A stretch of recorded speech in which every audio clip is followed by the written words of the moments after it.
Hello दोस्तों, कैसे हो आप सभी। उम्मीद करता हूं कि आप सभी बहुत ही अच्छे होंगे। तो आज के इस नए वीडियो में हम क्लास 9th मैथ का जो हमारे पास चैप्टर नंबर 8 है उसका प्रश्नावली नंबर 8.1 का प्रश्न संख्या हम 7वें को सॉल्व करेंगे। प्रश्न संख्या 7वां जो है ये आपके एग्जाम के लिए इम्पोर्टेंट है। तो आइए अब हम 7वां नंबर सवाल बहुत ही आसान तरीके से समझते हैं। मैं आपको सवाल का हर एक स्टेप आपको बहुत ही आसानी तरीके से समझा दूंगा जिससे आपके दिमाग में ये सवाल एकदम फिट हो जाए। तो सबसे पहले हम 7वां नंबर सवाल हम पढ़ते हैं। जिसके इसमें हमसे कह रहा है कि ABCD एक समचतुर्भुज है। हमारे पास कह रहा है कि ये जो हमारे पास दिया गया है ABCD एक क्या है, एक समचतुर्भुज है। समचतुर्भुज का मतलब ये भुजा इसके बराबर है, ये भुजा इसके बराबर है, ये भुजा इसके बराबर है, ये भुजा मतलब चारों भुजाएं जो है आपस में बराबर है। और हमें कह रहा है कि दर्शाइए कि विकर्ण AC मतलब इसके विकर्ण AC, विकर्ण इसके AC हमारे पास कौन सा है, यही हमारे पास है AC कोण A और C दोनों को समद्विभाजित करता है। मतलब हमारे पास क्या है कि मतलब जो हमारे पास कर्ण जो हमारे पास ये है तो कोण हमारे पास कोण जो हमारे पास ये A है ये इसको दो भागों में समद्विभाजित का मतलब होता है दो भागों, मतलब जितना ये कोण है उतना ही ये कोण है, हमें ये दर्शाना है। और हमें कोण C की भी का है, मतलब जितना कोण ये है उतना ही कोण ये है, इसके हमें बराबर में दर्शाना है। और हमें क्या दर्शाना है, और हमें दर्शाना है कि विकर्ण BD कोण B और D दोनों को समद्विभाजित करता है। मतलब हमें इसमें भी ये दर्शाना है कि ये कोण इस कोण के बराबर है, ये कोण इस कोण के बराबर है, इसमें हमें यही दर्शाना है। तो सबसे पहले हमें क्या करेंगे, सबसे पहले हम इस कोण का नाम हम दे दे रहे हैं कि इस कोण का नाम हमारे पास 1 है, इसका नाम 2 है, इसका नाम 4 दे दे रहे हैं, इसका नाम 3 दे दे रहे हैं। इस प्रकार से हमने नाम दे दिया। और इसका नाम हम दे दे रहे हैं कि इसका नाम हमारे पास 6 है, इसका नाम हमारे पास 5 है, इसका नाम हमारे पास 7 है, इसका नाम हमारे पास क्या है 8 है। ऐसे हमने नाम दे दिए सभी कोणों को। तो सबसे पहले हम सवाल को जब भी सॉल्व करते हैं तो जो हमें दिया रहता है क्वेश्चन में उसको पहले हम लिखते हैं। तो यहाँ पर हमने लिखा है कि दिया है। अब हमें क्या दिया है उसको लिखते हैं। तो यहाँ पर हमको दिया है कि ABCD एक क्या है, एक हमारे पास समचतुर्भुज है। तो यहाँ पर लिख देंगे कि ABCD एक समचतुर्भुज, यहाँ पर हमने सम लिख दिया, ये चतुर्भुज बना दिया, समचतुर्भुज है। इतना हमने लिख दिया। हमें क्वेश्चन में दिया था कि ABCD एक समचतुर्भुज है, तो हमने यहाँ पर लिख दिया। और हमें क्या कह रहा है कि दर्शाना है, मतलब सिद्ध करना है। यहाँ पर लिख देते हैं दर्शाना है, दर्शाइए या दर्शाना है। तो हमें क्या दर्शाना है, तो हमें दर्शाना है कि जो विकर्ण AC है उसका कोण A और C जो है ये समद्विभाजित है। मतलब यहाँ पर हम लिख देंगे कि कोण A हमारे पास AC जो है वो कोण A और कोण C को समद्विभाजित करता है,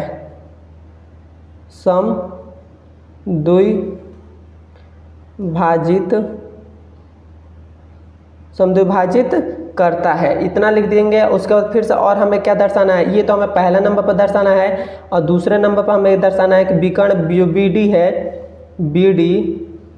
BD वो हमारे पास कोण किसको कोण B और कोण D को क्या करना है, समद्विभाजित करना है। यहाँ पर लिख दे रहे हैं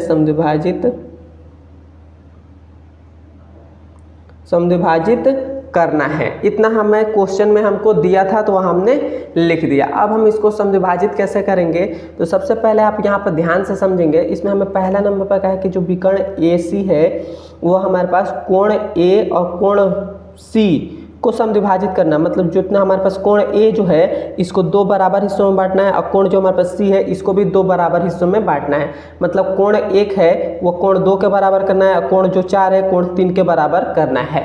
तो हम इसको कैसे करेंगे, तो इसमें हम सीधी से सिंपल से एक तरीका हमारे पास है, सबसे आसान तरीका हमारे पास है।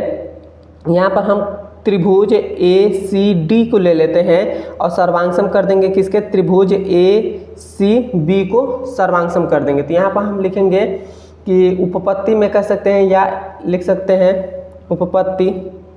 उपपत्ति में आप क्या लिखेंगे कि त्रिभुज ACD व त्रिभुज ACB में इन्हीं दो त्रिभुज को ले रहे हैं। जैसे हम क्या करेंगे, इस त्रिभुज को इस त्रिभुज के सर्वांग सम करेंगे। त्रिभुज ए सी डी, ये पूरा हम त्रिभुज ले लेते हैं। उसके बाद फिर से दूसरा त्रिभुज ए सी और बी, इस वाले त्रिभुज को हम क्या करते हैं, इस वाले त्रिभुज के सर्वांग सम कर देंगे। तो कैसे हम करेंगे, तो यहाँ पर आप ध्यान से समझिएगा। सबसे पहले जो हमारे पास ये दोनों त्रिभुज में देखिएगा, ए सी डी में और ए सी बी में, दोनों त्रिभुज में जो ए सी जो भुजा है ये हमारे पास आ रहा है। तो हमारे पास ए सी जो भुजा है ये हमारे पास क्या है, विकर्ण है, सॉरी हमारे पास क्या है, ये उभयनिष्ठ है। तो यहाँ पर हम लिख देंगे कि ए सी जो हमारे पास है, ये ए सी क्या है, उभयनिष्ठ है। तो यहाँ पर लिख देंगे कि ए सी बराबर में ए सी, वो भी, और इसके आगे लिख देंगे ब्रैकेट में कि उभयनिष्ठ है, उभयनिष्ठ है। तो ये हमने लिख दिया। और हमें मालूम है कि जो हमारे पास चतुर्भुज ए बी सी डी है, ये क्या है, समचतुर्भुज है। मतलब जो हमारे पास, मतलब ये चारों भुजा आपस में बराबर है। हम कह सकते हैं कि जो हमारे पास बी सी जो भुजा है, क्या है, बी सी भुजा जो है वो बराबर किसके हो जाएंगे, हम कह दे रहे हैं कि डी सी भुजा के बराबर हो जाएंगे या सी डी भुजा के बराबर हो जाएंगे। यहाँ हमें क्वेश्चन में दिया है तो यहाँ पे लिख देंगे कि दिया है। क्लियर है। और हमारे पास अब हम क्या कर रहे हैं, इस भुजा को इस भुजा के बराबर कर दे रहे हैं। तो हमारे पास जो ए बी भुजा है वो बराबर किसके हो जाएगा, ए डी के भुजा के बराबर हो जाएगा। वो भी हमारे पास ये भी दिया है। तो यहाँ पर हमने दिया है लिख दिया। क्लियर है। अब देखिए, अब हमारे पास तीन भुजा जब बराबर है तो हम कह सकते हैं कि एस एस एस एस नियम से हम कह सकते हैं, नियम से हम कह सकते हैं कि जो हमारे पास त्रिभुज ए सी डी है, डी है, वो सर्वांग सम है किसके, त्रिभुज ए सी बी के सर्वांग सम है। ये हमारे पास सर्वांग सम है, इतना हमने सिद्ध कर दिया। अब हमारे पास देखेंगे, ध्यान से समझिएगा, तो हमने क्या कर दिया, त्रिभुज ए सी डी को सर्वांग सम कर दिया और त्रिभुज ए सी डी को सर्वांगसम कर दिया किसके, त्रिभुज ए सी बी के सर्वांगसम कर दिया। अब हमारे पास ये सर्वांगसम है तो हम कह सकते हैं कि जो हमारे पास कोण 1 होगा वो कोण 2 के बराबर होगा। तो हम कह सकते हैं कि कोण जो हमारे पास 1 है वो बराबर है किसके, कोण 2 के बराबर है। वो भी किससे बराबर है, तो हम कह सकते हैं कि बाई CPT से, बाई CPCT से हम कह सकते हैं। और हमारे पास और क्या हो जाएगा, और यहाँ पर हमारे पास हो जाएगा थोड़ा सा,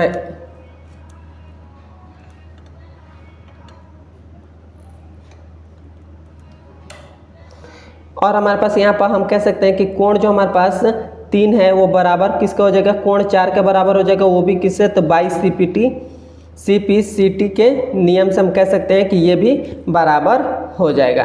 क्लियर है। तो अब हमारे पास ये कोण हमारे पास जो हमारे पास ये था इसके बराबर हो गया, ये भुजा इसके बराबर हो गया। तो हमारे पास दो मतलब समद्विभाजित हो गए। कोण हमारे पास जो ए था वो भी 2 बराबर हिस्सों में बट गया, और जो हमारे पास कोण सी था वो भी 2 बराबर हिस्सों में बट गया। तो ये तो हमारे पास पहला हमारे पास तो सॉल्व हो गया। अब हम दूसरे को सॉल्व करेंगे तो दूसरे में भी सेम इसी प्रकार हमें करना होगा। इस प्रकार भी हमें क्या करना होगा, इस वाले त्रिभुज को क्या करेंगे, हमें त्रिभुज BCD को ले लेंगे और यहाँ पर BDA को ले लेंगे। इन दोनों त्रिभुज का सर्वांगसम करेंगे। तो हमको सर्वांगसम करने के लिए फिर से हमें उतना लाइन हमें लिखना होगा। तो हम क्या करेंगे, हम यहाँ पर फिर से लिख देंगे कि इसी प्रकार, क्या करेंगे, इसी प्रकार हम यहाँ पर लिखेंगे कि इसी प्रकार हमारे पास जो त्रिभुज यहाँ पर लिख देंगे कि इसी प्रकार जो हमारे पास त्रिभुज BDC है वह सर्वांगसम है किसके, त्रिभुज BDA के सर्वांगसम है। यहाँ पर हम लिख देंगे। तो इतना हमारे पास हो जाएगा।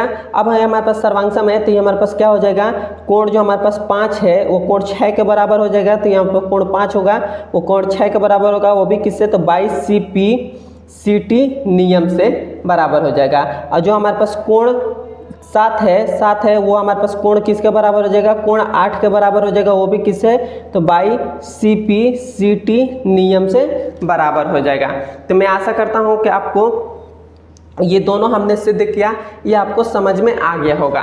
यदि समझ में आया तो एक बार मुझे कमेंट में ज़रूर बताएं, और कोई भी आपको प्रॉब्लम होती है, कोई भी सवाल समझने में, तो आप मुझे कमेंट कर मुझसे पूछ सकते हैं कि सर ये चीज़ क्या प्रॉब्लम है, आप इसे समझा दीजिए। मैं उसे कोशिश करूँगा और अच्छे तरीके से समझाने के लिए, और मैं आशा करता हूँ कि ये सवाल आपको समझ में भी आया होगा। समझ में आया तो एक बार मुझे कमेंट में ज़रूर बताएँ।